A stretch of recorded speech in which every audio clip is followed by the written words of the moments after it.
kubatizwa kwa jina la Yesu ina maana gani? Nishafundisha hilo somo. Nimelirejesha hapa kwa sababu kuna maswali ambayo hayajaisha. Kuna ukurutu mwingi ambao umetokea mtandaoni na kadhalika. Sasa nitalifundisha kwa muda mfupi kidogo au vile Mungu atakuwa ametuongoza.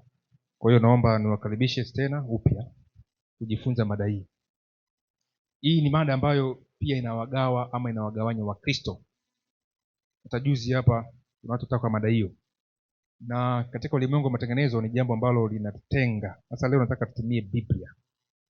Biblia peke yake kuthibitisha ukweli huu kibiblia zaidi. Tuombe.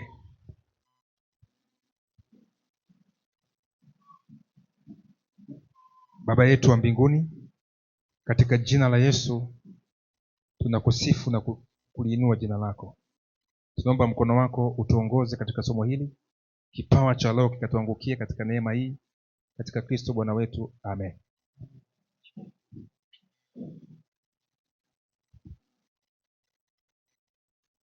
Asante sana. Wale kocha sawa. Msomaji huko Nipo. Haya.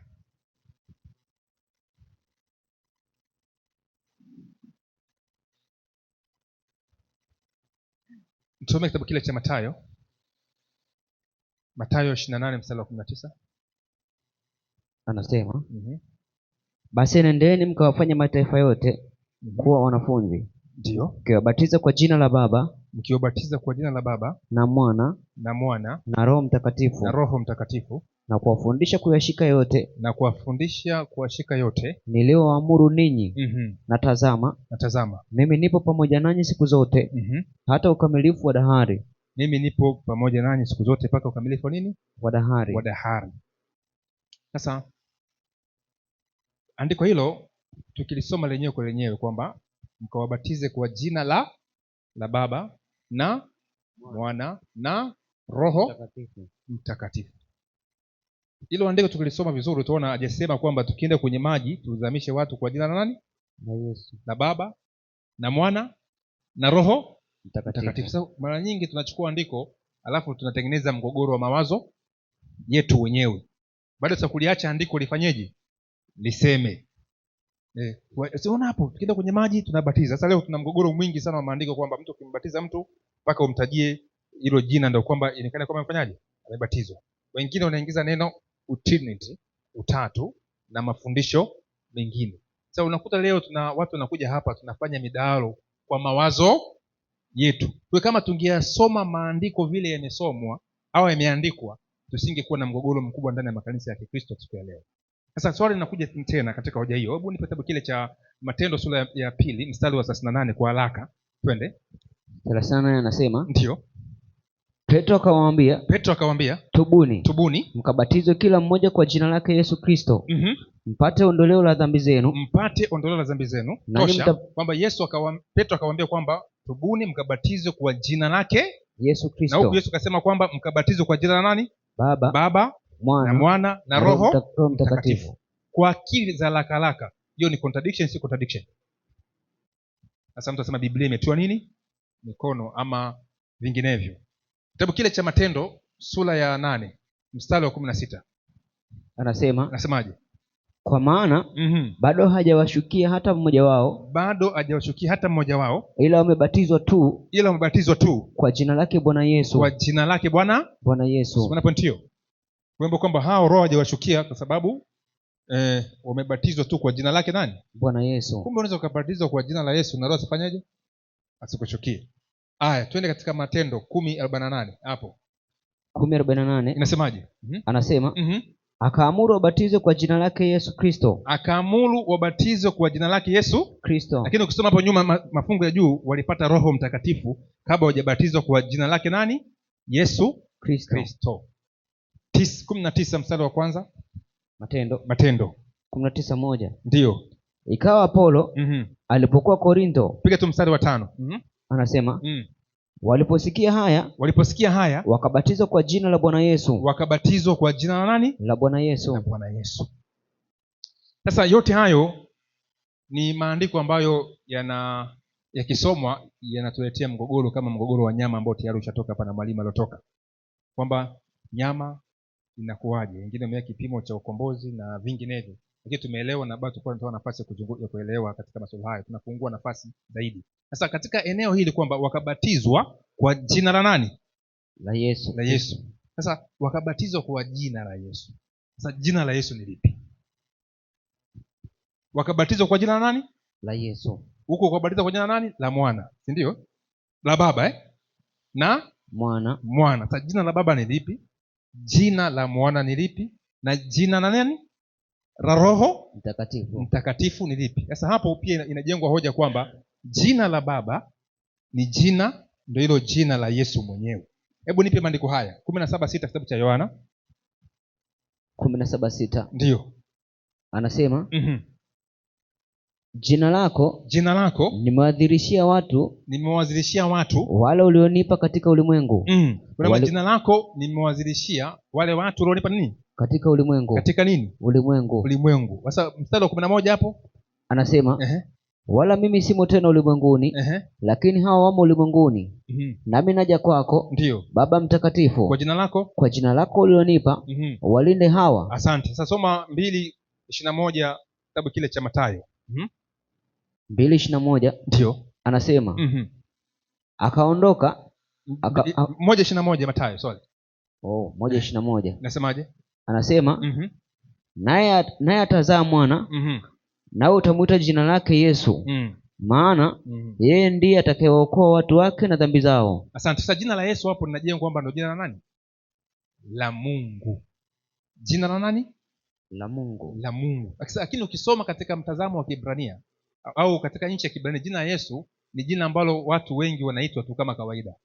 Yaani kifupi jina la Yesu ni kifupi tu cha Yeshua. Nani?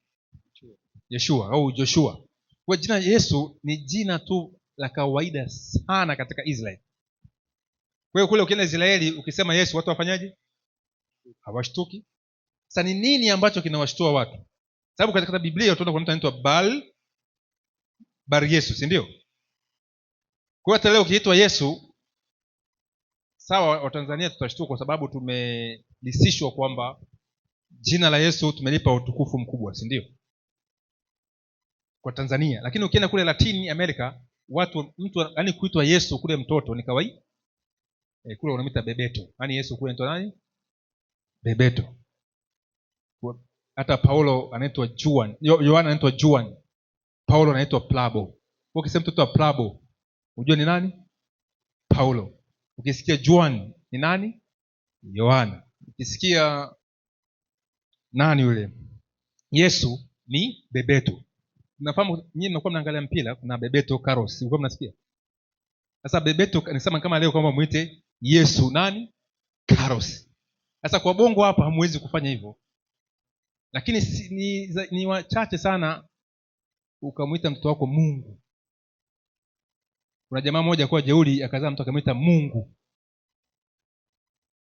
Ila yule mtoto alikufa. Sasa sijui kama alikufa kwa sababu aliitwa Mungu, mimi sijui. Lakini alifariki huko Sukumani. Akasema mimi namuita nani? Mungu. Sasa kama alimuita Mungu kwa maana ya mila zao sijui. Lakini sasa ni vigumu sana leo mtu akidai yeye ni nani? Inakuwa ni zito sana Ni jambo zito kwamba leo muigano ni Mungu. Huko Kenya ndio kuna watu wengi wana kiburi hicho, sika Jehova Wanyonyi, si ndio? Yaani kule Kenya huko zimeitwa Kitale. Yaani huko watu kudai wao ni Mungu ni jambo zito sana. Kwa hiyo neno Mungu wote waliodai katika Biblia walikufa hawakufa? Si Herodes alifariki? Walivyomsifia wakasema ni kama Mungu. Malaika alimuua kumuua. Kwa hiyo ukijiita Mungu ina maana wewe umefanya uhaini mkubwa sana. Sasa na Mungu ameweka ahadi hii. Yeremia 10:10 na mstari wa 11. Yeremia 10. Ndio. Mstari wa 10 na 11. Inasemaje? Anasema bali Bwana ndiye Mungu wa kweli. Bwana ndiye Mungu wa kweli. Ina maana kuna miungu ya uongo. Ndio. ila Bwana ndiye Mungu wa nini? Wa kweli. Ndiye Mungu aliye hai. Ndiye Mungu aliye hai. Mfalme wa milele. Mfalme wa milele. Mbele za ghadhabu yake. Mbele za ghadhabu yake nchi yatetemeka. Nchi yatetemeka. Wala mataifa hawawezi kustahimili hasira yake. Wala mataifa hawawezi kustahimili hasira yake. Nitawaambia hivi. Miungu hiyo isiyofanya mbingu na nchi. Isiyofanya mbingu na nini? Na nchi. Hiyo itaangamia katika nchi. Hiyo itaangamia katika nini? Katika nchi. Kuna maana yule miungu ambayo haijafanya mbingu na nini? Na nchi. Kumbe sifa ya Mungu wa kweli ni yule aliyefanyaje? Mbingu na nchi. Aliyefanyaje? Mbingu na nchi. Naomba upige mstari hapo. Kuna maana kuna watu wanajiita Mungu ama miungu, lakini sifa ambayo wanapaswa kuwa nayo ili wawe Mungu wa kweli, waombe mbingu na nini? Na nchi. Na kama wajaomba mbingu na nchi wanafanyaje? Wanaangamizwa. Wataangamizwa. Sasa ndio maana wito wa mwisho ambao tumepewa kama kanisa tufanyeje? Tunawaita watu katika Mungu gani? Kitabu kile cha Ufunuo sura ya 14 mstari ule wa 6 na wa 7. Nasemaje? Kisha nikaona malaika mwingine akiruka katikati ya mbingu, mwenye injili ya milele, awahubiria hao wakao juu ya nchi, na kila taifa na kabila, na lugha na jamaa, akisema kwa sauti kuu, mcheni Mungu na kumtukuza, kwa maana saa hukumu yake imekuja. Maliza andiko. Msujudieni yeye aliyezifanya mbingu na nchi. Tumsujudie yeye aliyezifanya mbingu na nini? Na nchi. Na bahari na chemichemi za maji. Kumbe rafiki zangu, wito ambao tunataka tuufanye kama kanisa ni kuwaita watu kwa yule aliyefanyaje? Aliyeumba. Huyo ndio anapaswa kusujudiwa. Sasa nipe katika 19 mstari wa 10 hiyo Ufunuo. Soma hapo vizuri. 19:10. Anasema Nami nikaanguka mbele ya miguu yake. Yaani Yohana akaanguka mbele ya miguu yake, yani malaika, ili amsujudie. Akaniambia, akasemaje? Angalia, usifanye hivi. Mimi ni mjoli wako na wa ndugu zako walio na ushuhuda wa Yesu. Ndio. Msujudie Mungu. Eti nani? Msujudie Mungu. Kwetu msujudie nani? Mungu. Bwana asifiwe. Amen. Kuna maana neno Mungu, naomba tuweke picha hii. Neno Mungu watu wanapenda kusema ni cheo, si ndio? Inawezekana kabisa ikawa na maana nini ya cheo, ila kwa uelewa wangu wa Biblia neno Mungu linampasa huyu mmoja aliyeomba mbingu na nini? Na nchi. Hiyo ni haki yake na jina lake binafsi. Bwana asifiwe. Amen. Ibilisi sinajiita Mungu? Yeye ni Mungu? Sio Mungu. Ndio maana siku za mwisho yule joka atafanyaje? Atakamatwa. Ukisoma Ufunuo sura 20, atakamatwa mstari wa 14. Atakamatwa na kutupwa katika ziwa la nini? La moto. Sababu yeye si Mungu. Kwa hiyo mtu yeyote ambaye anadai umungu anakuwa adui ama anaingia katika vita na Mungu Mwenyezi. Hata leo tu Tanzania hapo, ukidai wewe ni rais, utapona? Haponi. Unanyakuliwa kama kipanga. Kama kifaranga na kipanga anavyonyakua. Na kesi yako ni ya uhaini, hautatoka jela. Maana kesi, hata huyu kuna mwanasiasa Tanzania amefunguliwa kesi ya uhaini. Anataka kupindua nini? Serikali. Kwa mjibu ya kesi ambayo unaisikiliza, si ni kesi ya uhaini? Na kesi ya uhaini hukumu yake ni nini? Si ni kunyongwa? Kwa ina maana unataka kupindua rais ama ukijiita rais, sababu ukijiita rais wewe ni mapinduzi. Maana umedai cheo, yule unataka umtoe yule aliyeko madarakani. Kwa Ibilisi kudai yeye ni Mungu, kwa kifupi tu alitaka kumpindua nani? Mungu. Isaya 14 mstari wa 12. Soma hapo. Isaya 14:12. Anasema, jinsi ulivyoanguka kutoka mbinguni, ewe nyota wa alfajiri, mwana wa asubuhi, jinsi ulivyokatwa kabisa, ewe uliangusha mataifa. Nao ulisema moyoni mwako, nitapanda mpaka mbinguni, nitakiinua kiti changu juu kuliko nyota za Mungu, nami nitaketi juu ya mlima wa mkutano katika pande za mwisho za kaskazini. Ndio. Nitapaa kupita vimo vya mawingu. Nitafanana naye aliye nini? Aliye juu. Hebu shuka na maandiko Lakini utafanywaje? Utashushwa mpaka kuzimu. Lakini utashushwa mpaka wapi? Mpaka kuzimu. Tulia. Kwa maana Ibilisi alitamani kuwa kama aliye nini? aliye juu, na akashushwa mpaka wapi? mpaka kuzimu. Mpaka kuzimu. Kwa hiyo mtu yote akijipandisha kuwa Mungu atashushwa mpaka kuzimu, sababu neno Mungu, hiyo nomino Mungu, inamstahili mtu huyu mmoja. Sasa hiyo nimeweka hapo. Kuna kitu nataka tukijie baadaye kuhusu kwa jina la Baba na Mwana Roho, tuangalie uzito wake ni nini pale. Hebu nisome Ezekieli 24:2 kwanza. Ezekieli 24:2. 28:2. 28. Ndio. Anasema, Mwanadamu, mwambie mkuu wa Tiro, Bwana Mungu asema hivi, kwa kuwa moyo wako umeinuka, nawe umesema, ndio, mimi ni Mungu, nami nimeketi katika kiti cha Mungu kati ya bahari, ndio, lakini huu mwanadamu wala si Mungu. Huu mwanadamu wala si Mungu. Wala si nani? Si Mungu. Wala si Mungu. Kwa hiyo rafiki yangu, kwa hiyo andiko linaposema kwamba Mungu ni yule aliyeumba. Sasa nataka tuje katika pointi hii. Kubatizwa kwa jina la nani? La Yesu. Lina maana gani? Lina maana gani? Na hilo jina la Yesu ni lipi? Sasa watu wengi wanafikiri kwamba jina la Yesu ndio linalomaanishwa hapo, kwamba ukisema jina la Yesu ndio umemaanisha kwamba ndio hilo jina husika. Sababu limeandikwa jina la nani? La Yesu. La Baba, si ndio? Ndio. Jina la Baba ni lipi? Jina la Mwana, si ndio? Ndio. Jina la Mwana ni lipi? Tunasema ni Yesu, si ndio? Ndio. Na jina la Roho Mtakatifu. Jina la Roho Mtakatifu ni lipi? Na hao wakabatiza kwa jina la nani? La Yesu. Sasa kuna ufunuo mkubwa huko hapo, ambao wengi tunang'ang'ania issue ya utatu, wengi tunang'ang'ania issue ya kuzamisha watu kwenye maji kwa kuwatajia majina, ila tunasahau ufunuo mkubwa mbele yetu ambao uko mahali pale. Sasa leo kuna kitu cha tofauti ambacho mtaenda kukipata. Sasa tuanze, kabla sijaingia katika jina la Yesu. Sasa sawa? Ndio. Ubatizo kwa jina la nani? La Yesu. Hicho maanishwa pale. Sasa tuanze kwa jina la nani? La Baba. Kwa jina la Baba. Hebu nipe kitabu kile hicho cha Yohana ambacho tumesoma 17:11. 17:11 Yohana. Wala mimi simo tena ulimwenguni. Wala mimi simo tena wapi? Ulimwenguni. Ndio. Lakini hawa wamo ulimwenguni. Lakini hawa wamo wapi? Ulimwenguni. Ndio. Nami naja kwako. Baba mtakatifu. Kwa jina lako ulilonipa. Uwalinde hawa. Uwalinde nini? Hawa. Uwalinde wapi? Hawa. Sasa naomba unisikize kwa makini sasa, nataka nifundishe. Kwa jina lako uliofanyaje? Ulilonipa. Uwalinde nini? Hawa. Kwa leo tunalinda na jina la nani? La Baba Mtakatifu. La Baba Mtakatifu. Jina la Mungu ambao amempa nani? Mwana. Kampa Mwana. Sasa wengi tunaweka jina la Yesu, lakini si jina la nani?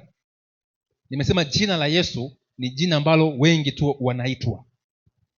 Sasa kwa jina la Baba ni lipi alompa Mwana? Taangalia hapo kitabu kile cha Mika. Nipe Mika sura ya 5 mstari wa 2. Soma hapo. Anasemaje? Bali wewe Bethlehemu Efrata ulio mdogo ndio kuwa miongoni mwa elfu za Yuda. Kutoka kwako wewe atanitokea mmoja atakayekuwa mtawala katika Israeli, ambaye matokeo yake yamekuwa tangu zamani za kale, tangu milele. Mstari wa 4 hapo. Anasema naye atasimama na kulilisha kundi lake kwa nguvu za Bwana, kwa enzi ya jina la Bwana Mungu wake, na watakaa. Tulia. Kwa ina maana huyu anayekuja ambaye anatokea Bethlehemu, sawa? Ndio. Ambaye ni nani? Yesu Kristo. Akija atachunga kundi lake kwa jina la nani? La Bwana Mungu wake. Tuko vizuri hapo eh? Sasa hapo tukiweka jina Yesu, basi tusimwache Yoshua mwana wa Nuni. Tumwache. Kwa hiyo ni majina ambayo yalikuwepo. Sasa Yesu atawachunga kwa jina la Bwana Mungu wake. Na Yesu anasema kwamba kwa jina lako uliofanyaje? Ulilonipa. Uwalinde hawa. Sasa ni kitu gani ambacho kinatulinda sisi?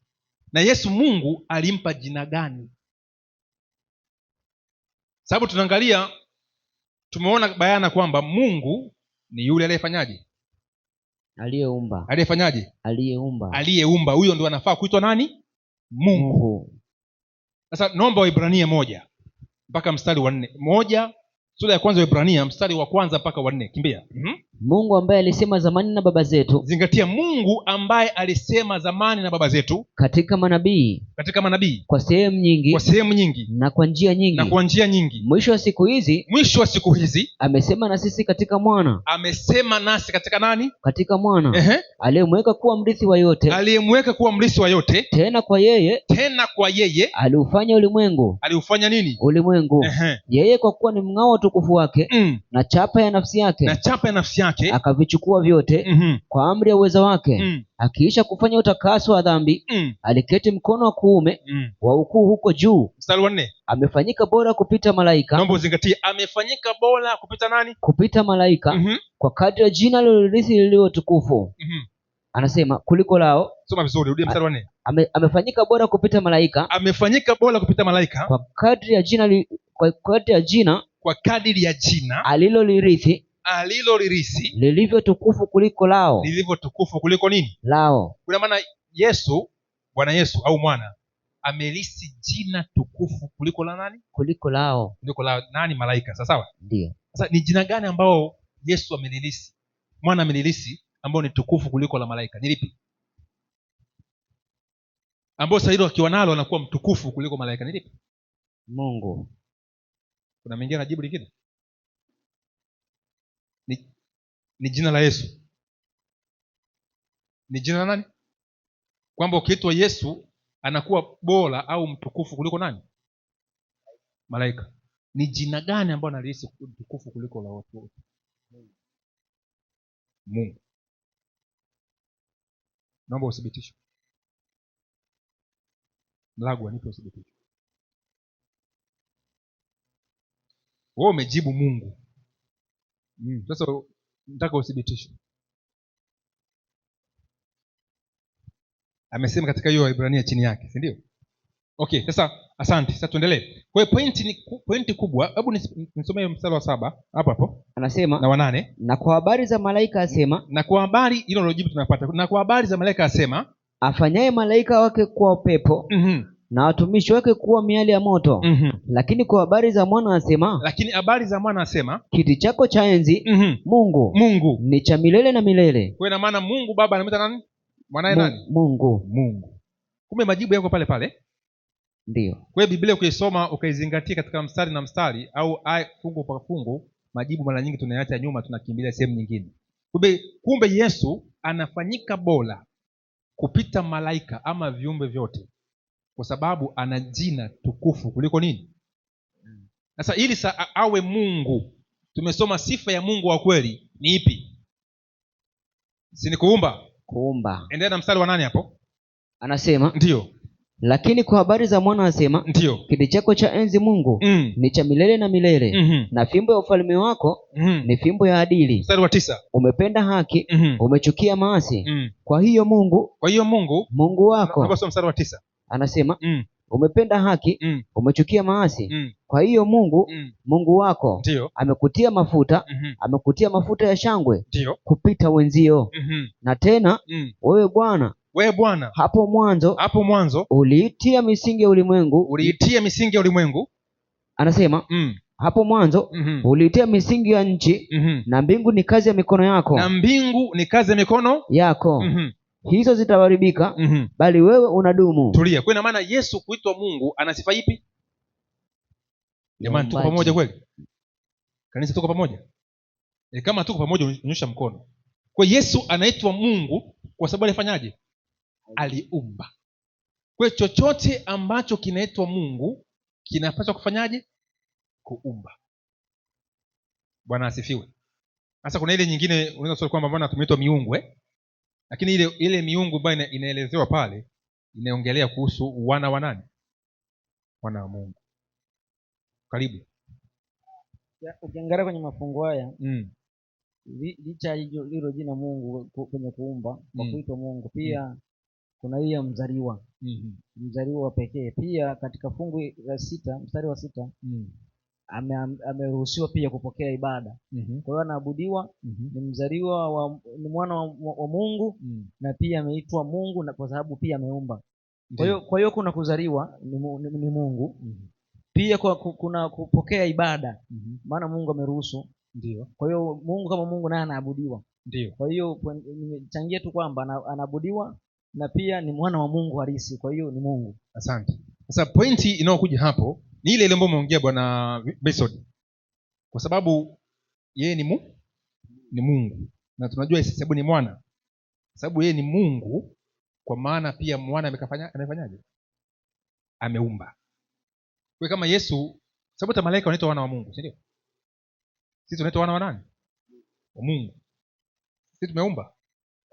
Hatujaumba. Lakini sasa Yesu ni mwana wa Mungu ndio, ila by nini? By bikote. Asante. Kwa ina maana automatically baba anamuita mwanae lile jina Mungu linakuwa la nani? La mwana, si kwa kupewa bali kwa nini? Kwa asili yake. Kwa mfano huyu anaitwa Fred nani? Shayo. Neno Shayo analipata kwa kupewa au kwa kuzaliwa? Kwa kuzaliwa. Kwa hiyo mimi nikimuita Shayo, sitaitika yeye?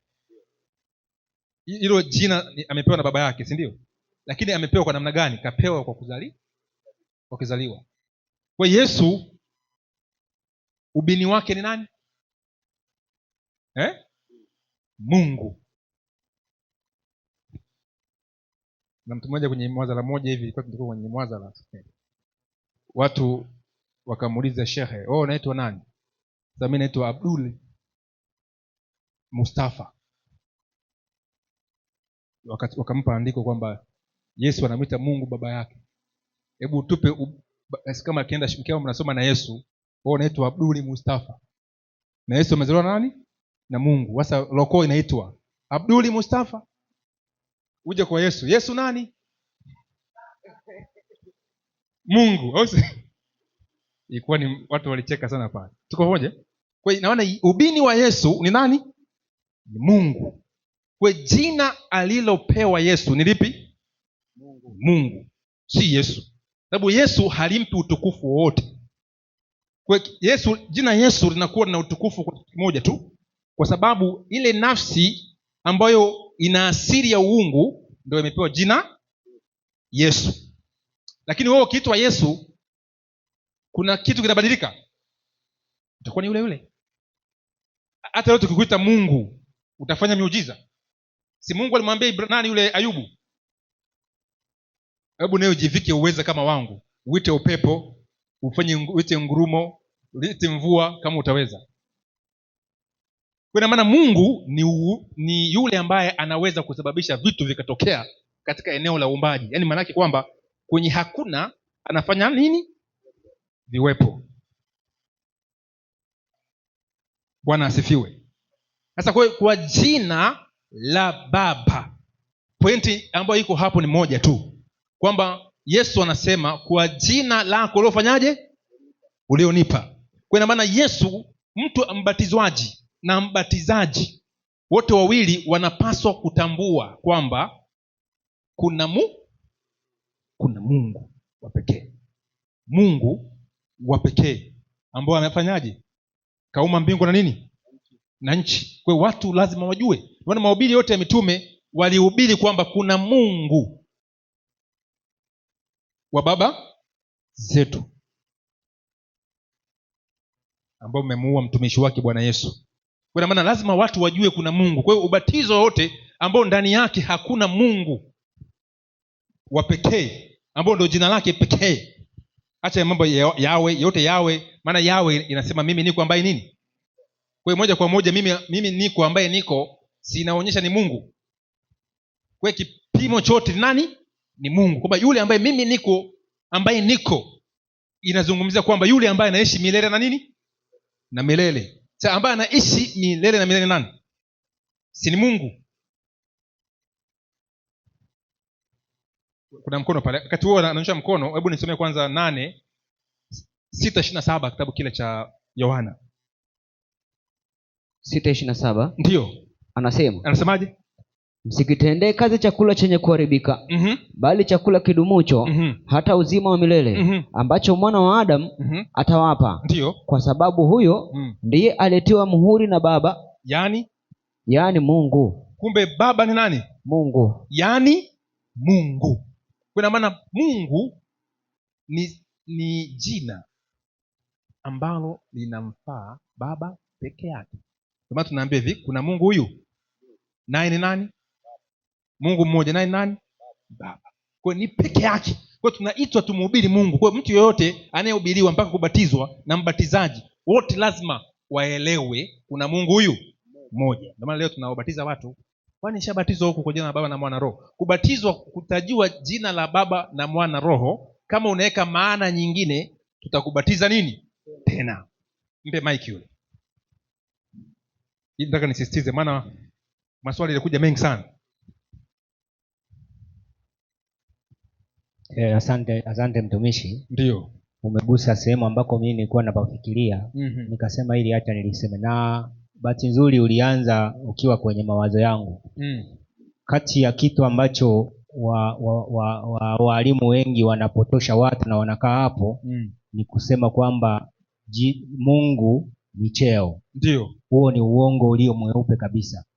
Maana yake kama tukizungumza cheo, vyeo hivi mtu yeyote anaweza akawa na cheo chochote. Ndio. Lakini Mungu sio cheo. Mungu ni sifa, ambayo sifa hiyo asiyekuwa nayo hafai kuwa Mungu. Sio cheo. Cheo ukizungumza kwamba hata tukichukulia hapa duniani, umeona cheo anaweza akawa nacho, ukawa HR hapa, lakini huku kuna HR, huku akawa tunazungumzia mambo ya kimwili. Hata kiroho mtu anaweza akawa kerubi huku, lakini huku akachaguliwa na katika cheo hicho hicho, akachaguliwa malaika mwingine katika eneo hilo. Lakini habari ya Mungu ni sifa. Ndio maana hapo uliposoma katika hiyo Kutoka 3 kuanzia ule mstari wa 13 na 14 ambapo wanasema mimi niko ambaye niko, alisema nini? Sifa. Na wakati mwingine anaposema kwamba mimi kwa jina la nilijulikana kama Mwenyezi, ila kwa jina la Yehova sikujulikana. Nini? Sifa. Ndio. Sio cheo. Asante sana. Asante mpe Mike. Bwana asifiwe kanisa. Kwa tunapata picha kwamba tukisema kwa jina la Baba, Yesu anatuambia kwamba msikifanyie cheo chakula kiharibikacho. Kwa tule chakula ambacho mwana wa Adamu atawapa. Maana yeye ndio kawekewa muhuri na Baba. Yaani nani? Mungu. 8:41 Yohana. 8:41. Ndio. Inasemaje? Ninyi mnazitenda kazi za baba yenu.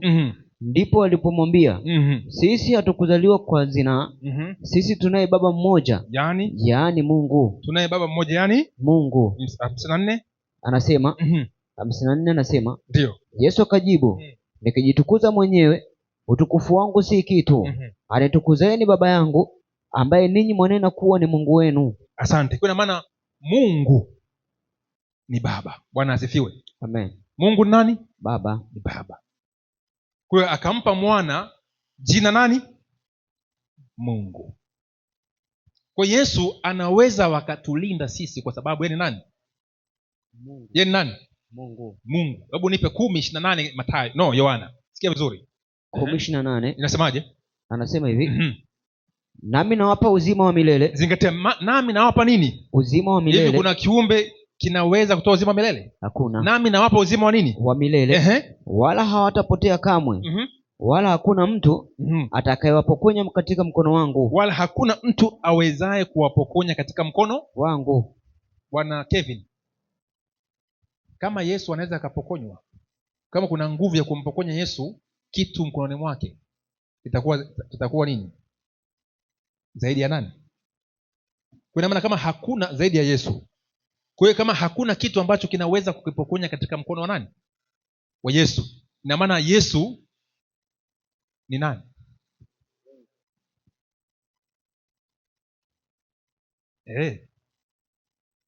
Sababu alifungua kitabu pia ambacho hakuna mbinguni, wala duniani ama chini ya nini, ambao wanaweza wakafungua hicho kitabu hata kukitazama. 29 na kazia. Sasa yeye baba anasemaje hapo kwa baba Baba yangu aliyenipa hao ni mkuu kuliko wote, wala hakuna mtu awezaye kuwapokonya katika mkono wa baba yangu. Asante. Kwa maana hakuna mtu awezaye kuwapokonya katika mkono wa nani? Wa baba yake Yesu. Na hapana pia mtu awezaye kuwapokonya katika mkono wa nani? Wa Yesu. Kwa maana baba na mwana hawapokenyeki. Bwana asifiwe. Amen. Kwa maana lazima watu wajue kuna Mungu. Sasa tuje katika, tuache mambo yako mengi huko, tuje kwa jina la nani? Jina Yesu. Mkawabatize kwa la mwana, si ndio? Kwa jina la baba na mwana. Siweke la hapo, hamna la. Kwa jina la baba na mwana. Na mwana. Sasa kwa tunawabatizaje kwa mwana? Na tunao kabisa watu kule wakabatiza kwa jina la nani? La Yesu. Sasa tuangalie wakawabatiza kwa jina la Yesu. Na nimesema mwanzoni hapa kwamba jina Yesu ni jina popular katika tamaduni za nini? Za Kiyahudi. Yeshua. Sasa tuangalie vizuri hapa. Hebu nipe maandiko haya kwa utulivu. Naomba wote mnisikie kwa utulivu sana hapa. Luka 21:8. 21:8 Luka. Inasemaje? Akasema, angalieni msije mkadanganyika, kwa sababu wengi watakuja kwa jina langu, wakisemaje? Mimi ndiye. Tena majira yamekaribia. Inatosha. Wengi watakuja kwa jina langu wakisema mimi ndiye. Jamani, mnasikia vizuri? Wengi watakuja kwa nini? Kwa jina langu wakisema mimi nani? Mimi ndiye. Tuende Marko pia. Marko 13:6. Nasemaje? Anasema wengi watakuja kwa jina langu, wakisema mimi ndiye. Ni jina gani hilo? Luka pamoja na Marko hawajatuambia, hawajasema. Twende Mathayo 24 mstari wa 5. Mathayo 24:5. Nasemaje? Anasema hivi, kwa sababu wengi watakuja kwa jina langu, wakisemaje? Mimi ni Kristo. Mimi ndiye Kristo. Sema vizuri. Mimi ni Kristo. Biblia zingine zimetumia mimi ndiye nani? Mimi ndiye Kristo. Kwa maana kwa hiyo vipi? Kwa jina ambalo watu watakuja ama manabii wa uongo watakuja kwa jina la nani? La Yesu au kwa jina la Kristo? Mtu akisema mimi ni Yesu kwa Tanzania na tukashtuka, si ndio? Kwa Tanzania, lakini ile ukienda kwa Israeli utashtuka. Sababu hoja kule Israeli ilikuwa ni moja tu, Yesu ni kwa sababu Yesu alikuwa anaitwa Yesu, ulikuwa unashtuka. Miaka 30 alikaa katika Nazareth, katika miji ya Kiyahudi, akiitwa nani? Yesu, na akicheza na watoto wenzake, na akakuwa katika kimo na kima akiwapendeza wanadamu. Sawa wao walimuita nani? Yesu. Wakija pale, bwana huyu Yesu kwao ni pale, kwa sababu tunamjua dada yake ni nani kaka zake tunawajua Kwa maana hilo jina halikuwashtusha kwa chochote, lakini alipodai yeye ni Kristo, ilikuwaje? Si ni kivumbi? Wakamkokota mpaka katika shimo lile bonde la shimo, wamtupe kule chini. Kumbe hoja ambayo ilikuwa ni msingi mkubwa kule Israeli haikuwa ilikuwa mimi ndiye nani? Kristo. Sasa utaka kuuawa, nenda Israeli kasema mimi ni Kristo. Bongo hapa hatuna sheria hizo. Nenda Israeli pale kasema mimi ni Kristo, utapigwa panga. Tena sasa hivi hamna panga, ni shaba tu, unaondoka. Tuko vizuri Sasa ngoja niwape pointi nyingine. 8:24 Yohana, ili muelewe kwamba wakabatizwa kwa jina la nani? La Yesu. Sasa jina gani tena la Yesu? Lipi tena jina la Yesu? Kumbe walibatiza kwa jina la Yesu ambao ni nani? Soma andiko.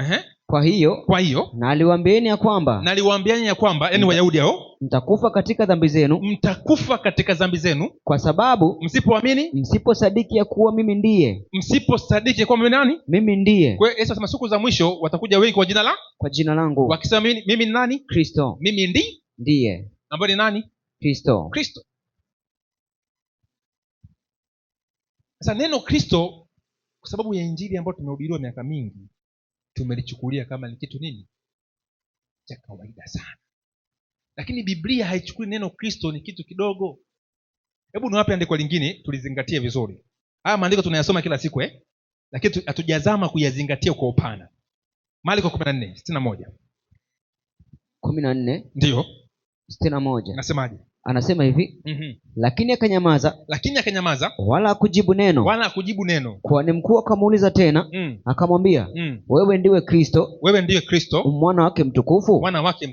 Yesu akasema, mimi ndiye. Ikawaje hapo baada ya kusema hivyo? Nanyi mtamuona mwana wa Adamu ameketi mkono wa kuume wa nguvu, akija na mawingu ya mbinguni.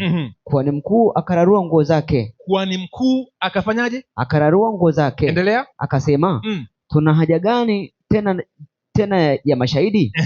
Mmesikia kufuru yake, mwaonaje ninyi? Wakasemaje? Wote wakamhukumu kuwa imempasa kuuawa. Wote wakamhukumu kwamba inampasa nini? Kuuawa. Aliuawa kwa sababu anaitwa Yesu? Hapana. Walimwapisha kwamba wewe ndiye nani? Kristo, mwana wake nani? Mtukufu. Tuko pamoja? Kwa hiyo wakasema kwamba inampasa nini? Kuuawa. Kwa hiyo Wayahudi walijua Kristo ni mwana wa nani?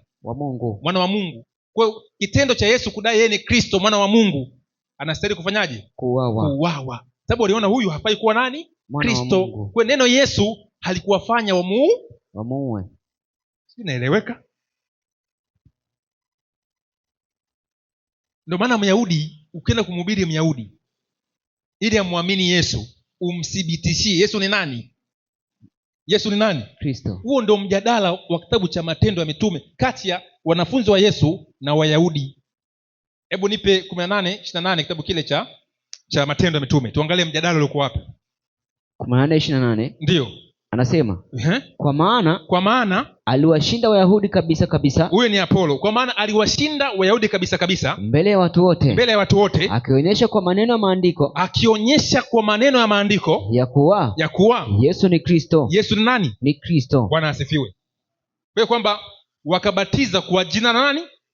La Yesu. Tuko pamoja mpaka hapo? Ndiyo. Sasa nakuja hapo, walibatizaje kwa jina la Yesu? Sasa kumbe mjadala wa pale wa zamani hizo ulikuwa ni kwamba Yesu ni nani? Kristo. Kwa mjadala haukuwa jina la nani? La Yesu. Ulikuwa je, huyu Yesu ndiye nani?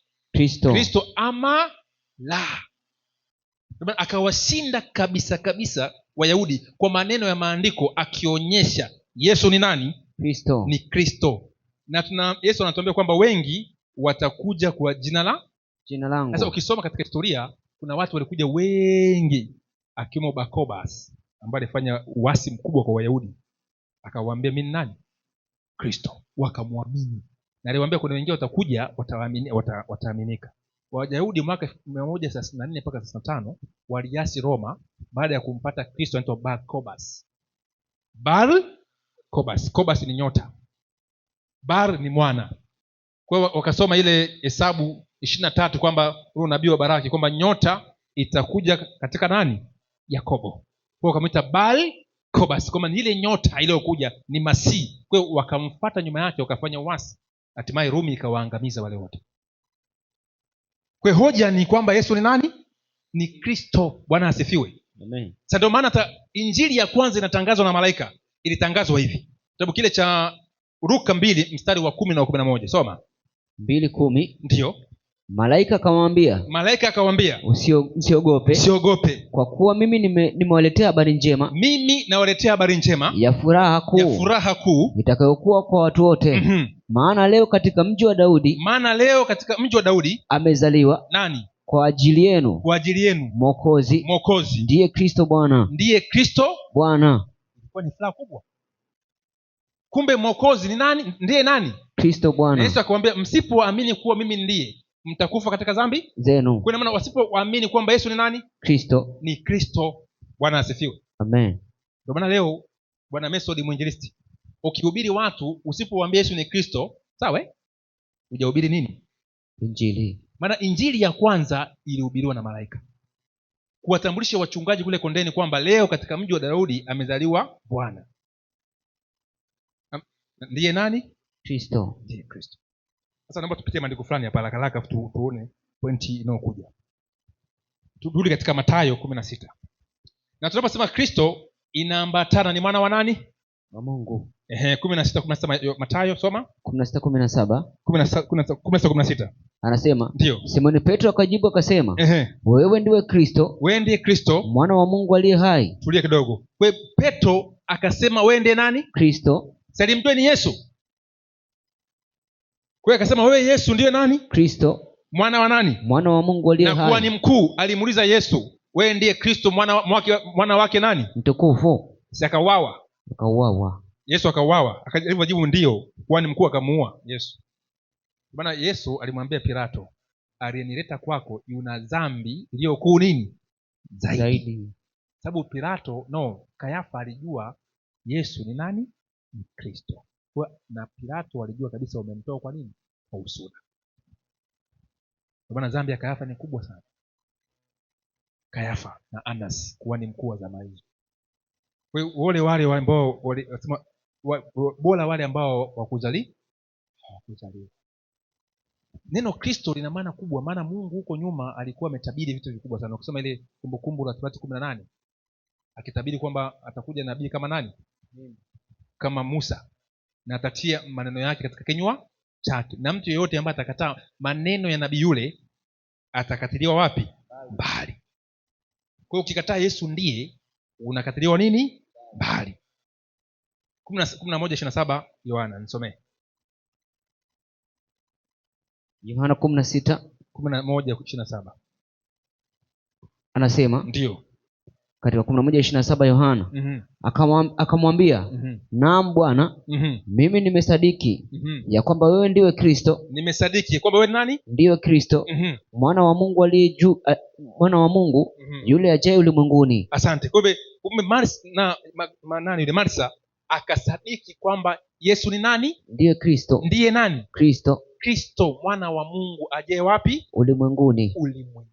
Bwana asifiwe. Hiyo ndio gospel. Soma maandiko haya mengine tena haya. Waraka wa kwanza wa Yohana 5:1. Soma. Waraka wa kwanza wa Yohana 5:1. Ndio. Kila mtu aaminie ya kwamba Yesu ni Kristo. Yesu ndiye Kristo. Amezaliwa na Mungu. Amezaliwa na nani? Na Mungu. Kwa ukikiri Yesu ni nani? Kristo. Yesu ni nani? Kristo. Unakuwa umezaliwa na nani? Na Mungu. Kwa jina Yesu si kipaumbele cha Injili. Bwana asifiwe. Amen. Kwa kipaumbele cha Injili ni kutambua Yesu ni nani? Kristo. Yesu ni Kristo, mwana wa nani? Wa Mungu aliye hai. Aliye hai. Sasa ndio maana unakuwa mpinga Kristo kwa point hii. Waraka wa kwanza wa Yohana 2:22. 2:22. Inasemaje? Anasema, ni nani aliye mwongo? Ni nani aliye mwongo? Ila yeye akanaye ya kuwa Yesu ni Kristo.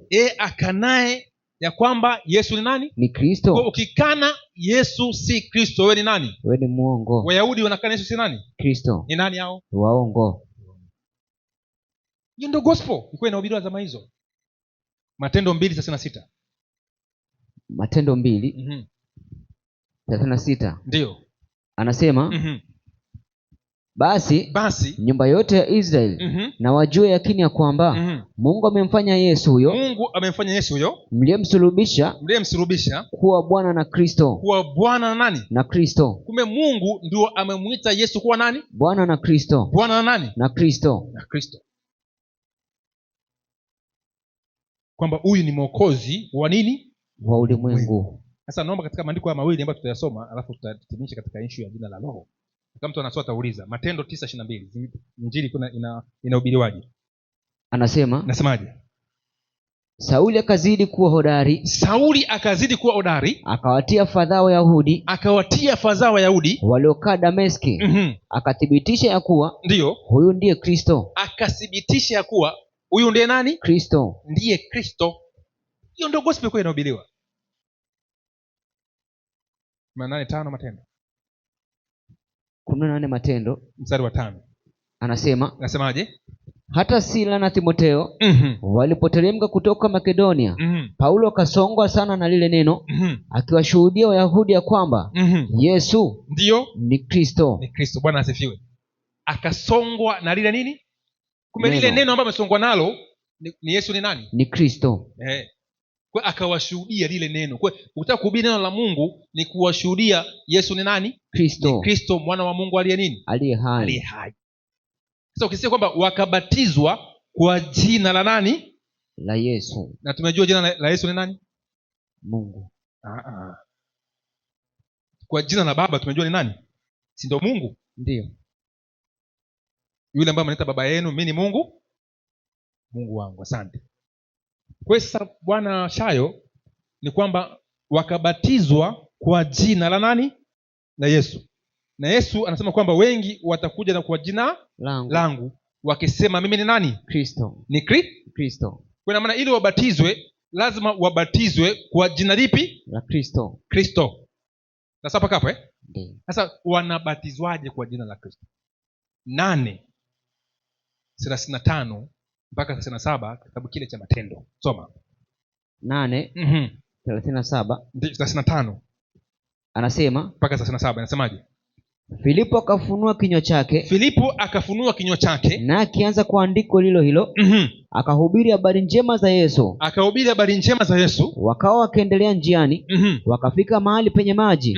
Yule towashi akasemaje? Tazama maji haya ni nini kinachonizuia nisibatizwe? Filipo akasema, ukiamini kwa moyo wako wote, inawezekana. Akajibu akanena, akajibuje? naamini ya kwamba Yesu Kristo ndiye mwana wa Mungu. Ndio mwana wa nini? Mwana wa Mungu. Kwa alianza Yesu nini? Yesu ndiye Kristo. Mwana wa nani? Mwana wa Mungu. Bwana asifiwe. Endelea na andiko chini hapo. Akaamuru lile gari lisimame. Wakateremka wote wawili majini. Akafanyaje? Filipo na yule towashi, naye akambatiza. Swali linakuja kwenu. Alimbatiza kwa sababu aliamini Yesu Kristo ndiye mwana wa Mungu. Kwa aliamini Yesu ni Kristo. Mwana wa nani? Mwana wa Mungu. Tuko pamoja paka hapo Kwa maana alikuwa anasoma Hesabu cha Isaya 53. Hoja yake akauliza, huyu ambaye anaandikwa hapa ni mwandishi na jina mwenyewe ama ananena mtu mwingine? Kwa Filipo akamhubiri katika neno hilo hilo. Sawa? Sababu yule mtowashi alikuwa ni muumini wa dini ya Kiyahudi. Na dini ya Kiyahudi ilikuwa inamsubiri nani? Masihi. Si ndio hivyo? Lakini mwisho wa picha akaelewa na akakiri kwamba Yesu ni nani? Ni Kristo, mwana wa nani? Mwana wa Mungu. Ndipo akashuka katika gari naye akafanyaje? Akabatizwa. Akabatizwa. Hebu kwanza nipe kwanza andiko hili 4:25 Yohana na 26. 4:25 anasema, ndio yule mwanamke akamwambia, najua ya kuwa yuaja Masihi. Hii ni dini ya Kiyahudi, wanatambua kwamba yuaja nani? Masihi. Aitwaye Kristo. Aitwaye nani? Kristo. Na yeye atakapokuja, yeye atatufunulia mambo yote. Yesu akamwambia, mimi ninayesema nawe nini? Ndiye. Uko vizuri Ndio maana akamwambia, msipoamini mimi ndiye, mtakufa katika dhambi zenu. Kwa ili ubatizwe, uamini Yesu ni nani? Kristo. Hiyo ndio gospel. Kwa hakuna mtu aliyebatizwa kama akuamini Yesu ni nani? Kristo. Kwa wakabatizwa kwa jina la Yesu. Lipi? Kristo. Lazima watambue ni Kristo na lazima ukiri kwenye kubatizwa. Hebu nipe Wafilipi 2 sasa, mstari ule wa 9 na wa 10. Wa 10 na 11. Ili mtu abatizwe lazima akili kwamba Yesu ni Kristo. Kwa hiyo ubatizo si ile hali ya kumtajia mtu kwa jina la Yesu. Ubatizo ili mtu abatizwe lazima akili Yesu ni Kristo, mwana wa Mungu aliye hai. Ule mbatizo lazima aseme kwamba tunataka kubatizwa kwa jina la Baba na Mwana, ni kutambua kuna Mungu huyu mmoja aliye nani? Baba. Aliye Baba, na Yesu ni Kristo, mwana wa nani? Mwana wa Mungu aliye hai. Sasa kwenye roho nakuja hapa. Soma andiko hilo. Kwa hiyo tena Mungu alimwadhimisha mno, kwa hiyo Mungu alimwadhimisha mno, akamkirimia jina lile lipitalo kila jina, ili kwa jina la Yesu, ila kwa jina la Yesu kila goti lipigwe, la vitu vya mbinguni na vya duniani, ndio, na vya chini ya nchi, na kila ulimi ukiri ya kuwa. Hapo sasa, na kila ulimi ukiri ya kuwa Yesu Kristo ni Bwana, kwa utukufu wa Mungu Baba. Kwa utukufu wa nini? Wa Mungu Baba. Wa Mungu nini? Baba. Kwa lazima Yesu Kristo, watu ukiri Yesu ni nani? Kristo. Mpaka Mungu amemfanya kuwa Bwana nani? Na Kristo. Bwana asifiwe. Sababu mitume injili yao ili wakubatizwe uamini Yesu ni nani? Kristo. Ni Kristo. Sio kama ndio nimeeleweka, kama mtu anamswali nipo. Inaona hapa nyinyi hapa nikisema andiko nimetumia la lipi la kwanza mtajua?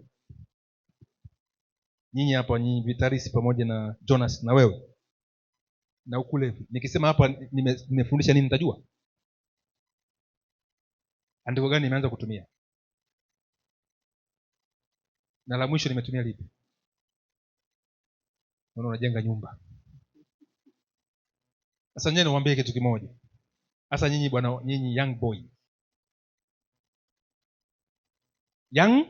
boys, hamna ubongo wa kutunza maandiko kichwani. Tuko pamoja? Yakisemo hapa hakuna nini ubongo huo. Sasa tunapofanya kitu ambacho nataka niwaonye, neno la Mungu halina mazoea. Tuko pamoja mpaka hapo? Jifunze kila siku, utapata knowledge mpya katika maisha. Bwana asifiwe.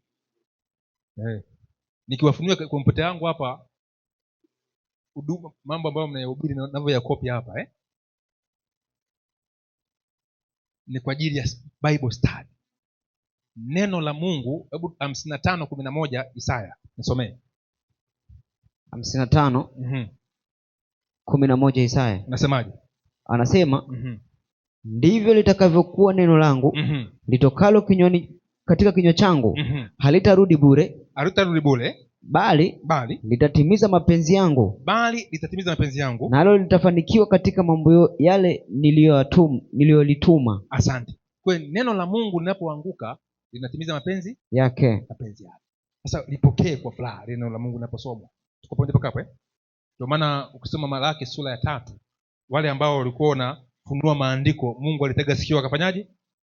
Akasikiliza. Yaani Mungu anasikia raha mnapoyatafakari maandiko yake. Na usije ukasema hili andiko nalifahamu ama hili hubiri nalifahamu. Sikiliza kwa makini. Bwana asifiwe. Amen. Again, kitu kikubwa sana katika maisha. Wanaposikia neno la Mungu wanatetemeka. Kama watu wa Beroya wakafunua maandiko wakasema wakatambua habari hizo. Na walifunua maandiko katika hoja ipi wa Beroya? Walivyowatangaziwa kwamba Yesu ni nani? Ni Kristo. Wakafunua nini? Maandiko. Nimeambiwa muda wangu umefanyaje? Umeisha. Wacha nitii muda kuishi. Hivi paka nimekula paka zote? Kunikata. Sasa walifanya kosa, wao nikata tu. Na mimi nilikuwa nishazitoa, lakini sababu ni mwenyekiti nashukuru kwa hizo. Sasa kwa hiyo pointi inayokuja kwamba mbatizwa, maandiko yanaposema kwamba wakabatizwa kwa jina la nani? La Kristo, ni kwamba walibatizwa wakiamini Yesu ni nani? Kristo. Yesu ni Kristo, ndio kikawafanya wakabatizwa. Si kwenda kumweka mtu majini na kumtajia ukajua umebatiza. Kwa hiyo Mathayo 28:19 mitume walizingatia kwamba waliwafundisha kuna Mungu huyu mmoja aliye nani? Baba. Na wakafundisha mwana ni Yesu Kristo. Mwana ni Yesu ni nani? Kristo. Ni Kristo mwana wa nani? Mwana wa Mungu. Mwana wa Mungu. Na kuhusu roho ilionekana wale waliobatizwa wakapokea kipawa cha nini? Cha roho. Maana roho hajaye kuitwa jina lake binafsi. Sasa kwa jina la roho, kwa jina tu lina maana kwamba ile enzi na nini? Na mamlaka ya Mungu ambayo inakuwepo. Au inasifika mamlaka ama sifa ya mtu ambaye yuko pale. Ndio maana katika 2:18 wa Efeso naomba tu nikuibie. Nisome hilo andiko hilo. Nisome. Wa Efeso 2:18. Anasema ndio. Kwa maana kwake yeye sisi sote tumepata njia ya kumkaribia Baba katika roho mmoja. Katika roho huyu mmoja. Kwa ina maana lazima watu watambue nani? Kuna Baba ambaye ndiye Mungu huyu mmoja, na watambue Yesu ni Kristo. Alafu kwa roho tunaunganishwa na Baba na Mwana kwa roho, ama kwa njia ya Kristo tunampata roho ambaye anatuunganisha na nani? Na Baba. Bwana asifiwe. Amen. Ndio maana Yesu aliwaambia wanafunzi wake, msitoke Yerusalemu mpaka mpate uwezo kutoka wapi? Kutoka juu. Ile 24:49 kitabu cha Luka. Na katika 8:1-8 Matendo, mtapokea nguvu akiwajilia Roho Mtakatifu juu yenu. Hicho ndicho Yesu alikuwa akikiweka bayana. Sasa naomba niishie hapo. Kwa wakati mwingine, mtu kama unaandika, chukua Waefeso 1, anza ule mstari wa 18 mpaka mwisho pale yale maandiko, na pia soma Waefeso 3 mstari wa 14 mpaka mstari wa 18.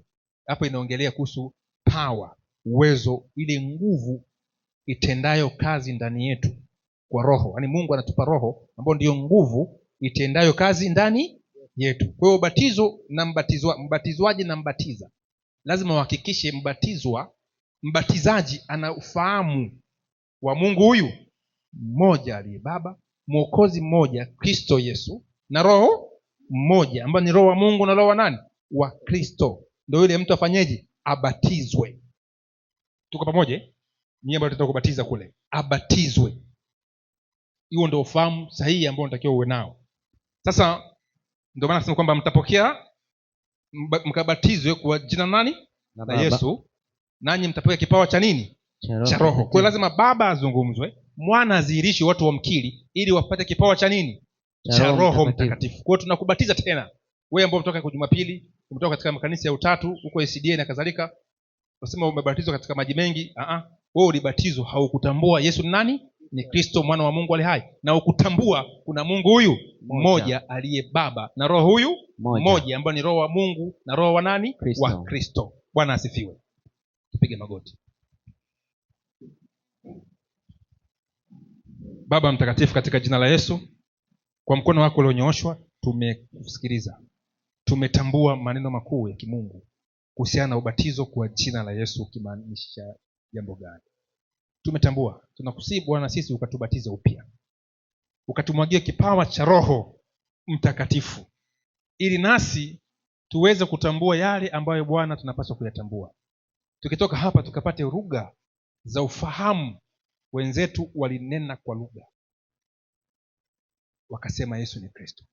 Nasi Bwana katupe lugha za ufahamu, tukitoka hapo tukaelewe maandiko, lugha za Biblia, ili tuweze kuelewa mafunuo na mapana ya utukufu wako. Tuwezeshe nguvu zako na hekima yako ikatamalaki katika fikra zetu, na wale Bwana wenzetu ambao wamesongwa katika jambo fulani ambao linawafanya wasiweze kuhudhuria mahali hapa, aidha ni uchumi, aidha ni kuzoea hali fulani ya mazoea ambayo inatushika watu wengi, tunachukulia matakatifu kuwa ni kitu kidogo, katusamehe. Tunakusihi Bwana, huyu roho ambao unamshusha hapa kwetu sote katika mioyo yetu, kama ulivyomshusha kipindi kile cha wazee 70, ila baadhi ya wazee walikuwa ndani ya hema na wakapokea pia roho ingawa hawakuwa katika kusanyiko.